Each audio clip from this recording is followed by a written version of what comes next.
conclure le débat, la parole est à monsieur Mathieu Darnaud pour le groupe Les Républicains et pour 5 minutes, chers collègues. Merci madame la présidente, madame la ministre. Au fond, ce débat sur l'avenir de la commune aurait pu s'intituler l'avenir de la démocratie locale. Et si nous avons posé ce débat avec solennité et inquiétude, c'est que chaque jour nous apporte son lot de mauvaises nouvelles, que ce soit un nombre grandissant de démissions de maires, d'adjoints, d'élus locaux, que ce soit ces élus qui, des quatre coins de France, nous alertent en nous disant qu'il est toujours plus complexe de faire naître un projet et de le financer. Ces mêmes élus qui nous disent encore qu'ils ne se représenteront tout simplement plus en 2026. Voilà l'état de la démocratie locale dans notre pays. Vouloir nier cette réalité est le plus grand danger. Alors, face à cela, nous ne restons pas les bras croisés. Nous avons, ici au Sénat, toujours voulu œuvrer. C'est le sens aussi de la mission sur l'avenir de la commune, dans laquelle nous ferons dans quelques jours des propositions très concrètes. Mais l'ensemble de mes collègues ont avancé des propositions. Et parfois, nous ne comprenons pas pourquoi l'État ne s'en saisit pas. Pourquoi l'État n'arriverait pas à faire ce que les collectivités font?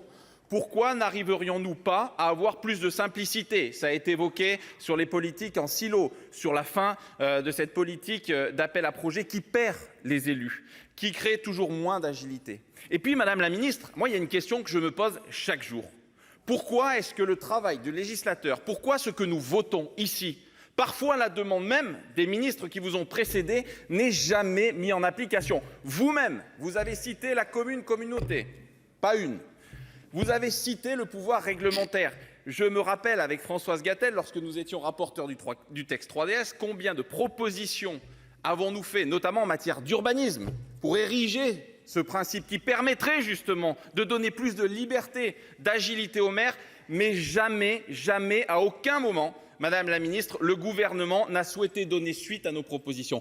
Je le dis, c'est une forme de désespérance. C'est la réalité, madame. Vous le savez, vous n'étiez pas ministre à l'époque. Nous l'avons constaté. Alors, je le dis, je ne fais pas un constat d'échec. Encore une fois, nous sommes partie prenante pour avancer. Mais avancer sur des bases réelles, pas sur des promesses. France Ruralité, oui, on va revoir le statut de l'élu. Ça fait depuis 2018, madame, que le Sénat a fait des propositions très clair en la matière, qu'il suffirait aujourd'hui de réouvrir sur l'ensemble des sujets qui sont au cœur des préoccupations des élus locaux. Voilà, Madame la Ministre, des choses toutes simples. Enfin, les maires attendent un peu plus de simplicité. Je vous le dis et nous vous en conjurons, je crois que l'heure est véritablement venue de se pencher sur ce problème. Comment expliquer encore à un maire que l'instruction d'un dossier DETR qui est fait par le préfet, d'un dossier DECIL que nous avons depuis le vote de la loi 3DS permis d'instruire au niveau et de notifier au niveau des préfets de département sous l'autorisation du préfet de région. Et puis maintenant le fonds vert.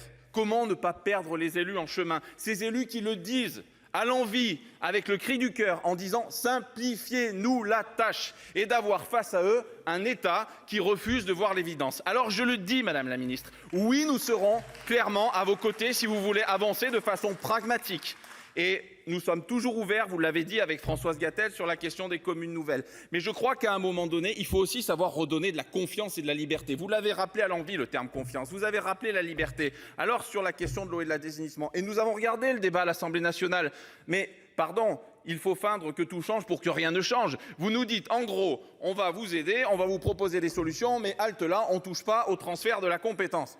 Attendez, mais à un moment donné, soit vous nous dites c'est une fin de non-recevoir et on n'y travaille plus, soit on va vraiment sur le fond et on va avancer. Mais je crois encore une fois que donner des gages de confiance, c'est avancer collectivement. C'est pas avancer les uns d'un côté, les autres de l'autre. Je crois qu'aujourd'hui, le temps est venu de repenser ce travail de fond, de se pencher sur les propositions que nous avons fait maintenant depuis plus de 10 ans.